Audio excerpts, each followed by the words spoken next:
नमस्कार. रणधुमाळी महापालिकेची या विशेष भागामध्ये मी ऐश्वर्या पाटील आपल्या सर्वांचं स्वागत करते. या महानगरपालिकेच्या निवडणुकीच्या अनुषंगानं आपल्याला सर्वच पक्षांमध्ये हालचाली सुरू असल्याचं पाहायला मिळतंय. उद्धव बाळासाहेब ठाकरे गटाचे निवडणूक समन्वयक सागर साळोखे आपल्या सोबत आहेत. त्यांच्याकडून जाणून घेऊया त्यांच्या पक्षामध्ये नेमक्या काय हालचाली चालू आहेत, ते या निवडणुकीमध्ये कशा पद्धतीनं त्यांचं कामकाज सुरू आहे. नमस्कार सर. नमस्कार सर, सध्या कोल्हापूरच्या महानगरपालिका निवडणुका जाहीर झालेल्या आहेत, याबद्दल आपलं मत काय आहे? सध्या 10 वर्षानंतर निवडणुका लागलेल्या आहेत. लोकांच्यात एक उत्साह आहे निवडणुकी संदर्भात की पाच वर्ष 3 महिन्यानंतर इलेक्शन लागतात आणि 5 वर्ष 3 महिने प्रशासक हे कोल्हापूर महानगरपालिकेवर राज्य करत होतं. लोकांच्या समस्या प्रशासकाच्या हातून होत नव्हत्या. ज्यावेळी एखाद्या लोकप्रतिनिधीकडे आपण भागातील कामं घेऊन जातो, ती कामं लोकप्रतिनिधी सक्षमपणे पार पाडतो. त्यामुळे लोकांच्यात उत्साह आहे की बाबा आपण एका चांगल्या प्रतिनिधीला, ज्याचा लोकांपर्यंत चांगला संपर्क आहे, अशा लोकांना निवडून देऊन आपण सगळी भागातील कामं त्याच्या हातून करून घेऊ. आता या महानगरपालिकेच्या अनुषंगानं आपल्या पक्षाचा जाहीरनामा नेमका काय आहे?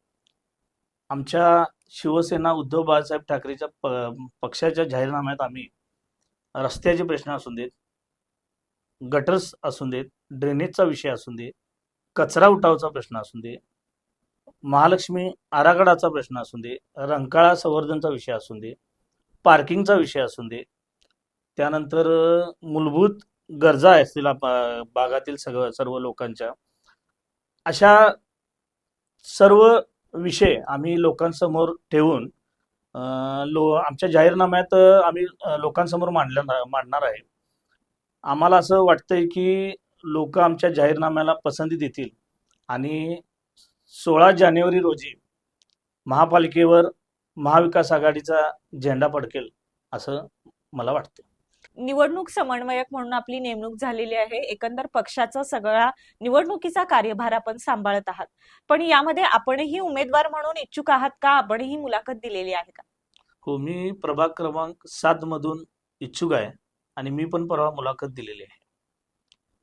पक्षानं जर मला तिकीट दिलं तर मी लढायला तयार आहे. काय तयारी आहे नेमकी आपली? कशा पद्धतीने लढणार आहात प्रभाग क्रमांक 7 मधून? गेली 10 वर्ष मी प्रभागातून फिरतो. माझा संपर्क चांगला आहे.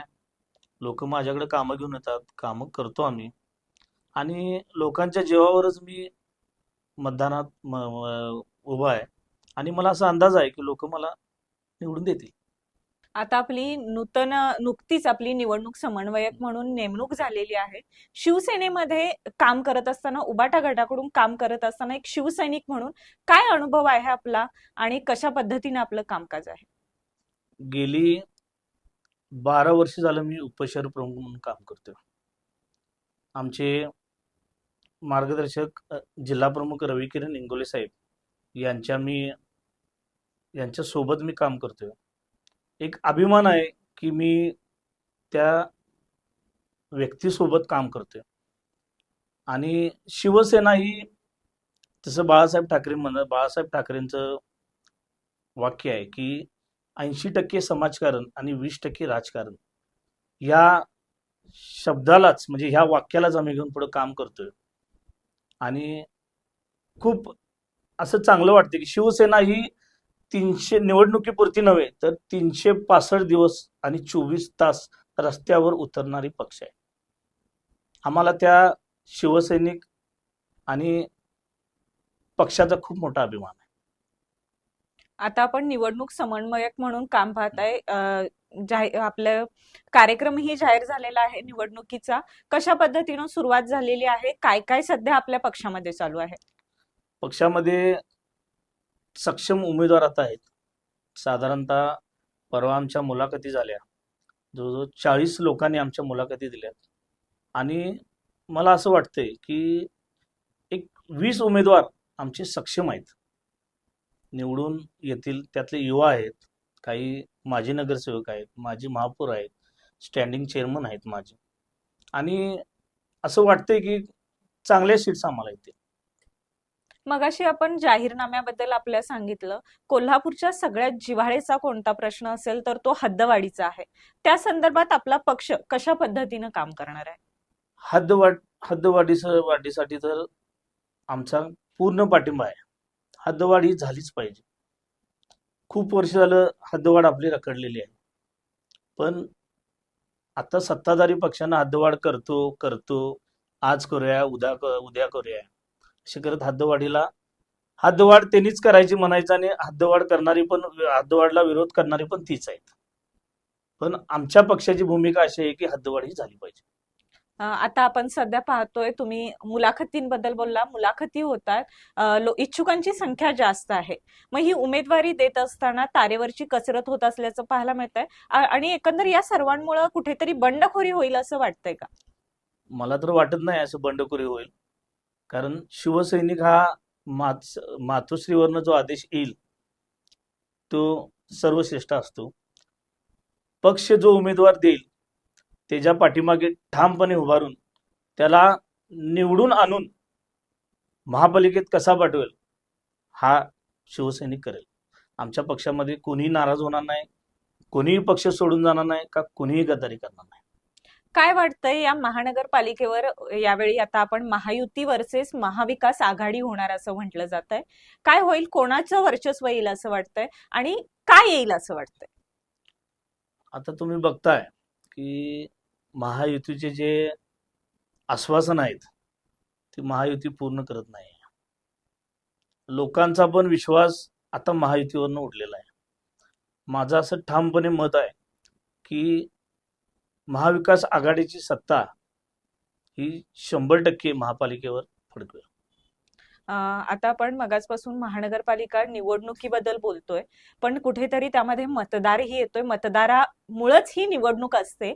आणि आता आपण पाहतोय की 4 प्रभाग आहेत, त्यांचा 1 प्रभाग करण्यात आलेला आहे आणि मतदारांमध्ये कुठेतरी संभ्रम अवस्था झालेली आहे.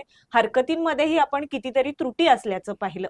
आता या मतदानासाठी नेमकं मतदान कसं करायचं हा प्रश्न एक मोठा मतदारांसमोरचा आहे. त्यासाठी आपण काही कार्यशाळा किंवा NGOच्या मार्फत असेल किंवा प्रशासनाकडून या कार्यशाळा व्हाव्यात असं वाटतं का? हो, 100% व्हावा. लोकांना पूर्वी 1 मतदान करायचा अधिकार होता, आता तो 4 मतदान करायचा अधिकार आहे. पण एका जर व्हीव्हीपॅडवर जर ते बसलं नाही तर त्याच्याऐवजी दुसरं व्हीव्हीपॅड येईल.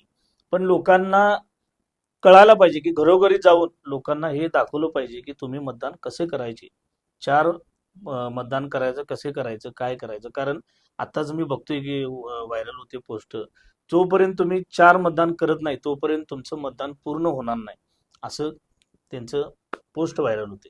पण ह्या लोकांना घरोघरी जाऊन हे अभियान राबवलं पाहिजे असं मला वाटतं.